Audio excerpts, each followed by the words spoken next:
पुण्यामध्ये एसआरए कार्यालयाच्या बाहेर वंचितच्या कार्यकर्त्यांचं आंदोलन सध्या सुरू आहे।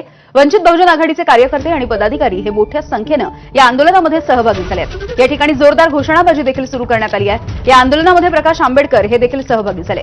एसआरएमध्ये मोठ्या प्रमाणावरती भ्रष्टाचार होत असल्याचा आरोपही वंचित बहुजन आघाडीनं केला आहे। मिकी घई आमचे प्रतिनिधी आपल्याला माहिती देत आहेत। मिकी, काय नेमकी मागणी आहे? भ्रष्टाचाराचे आरोप केले जात आहेत एसआरएवरती।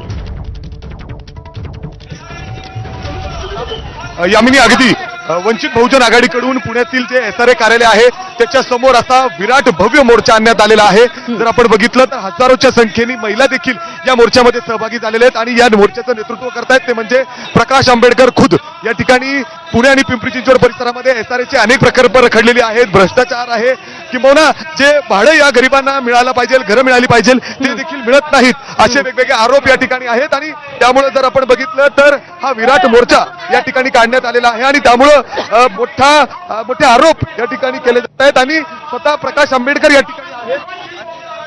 बघितलं तर कार्यालयामध्ये जाऊन त्यांना जाब देखील विचारण्यात आलेला आहे, परंतु त्याच वेळी आपण काही लोकांशी इथं बोलण्याचा प्रयत्न करू। तर तुम्ही जोरदार आंदोलन केलंय, काय मागणी कराल? एसआरए प्रचंड भ्रष्टाचार आहे एसआरए मध्ये आहे ना, ते एसआरए मध्ये भ्रष्टाचार आहे हे बरोबर आहे, पण त्याला कंट्रोल करण्याचं असताना आम्ही कामकाज त्या ठिकाणी करतो आहोत। एक मिनिट करतो। मागण्या काय आंबेडकर साहेब, तुम्ही आतमध्ये जाऊन मागण्या केलेल्या आहेत गोरगरीब?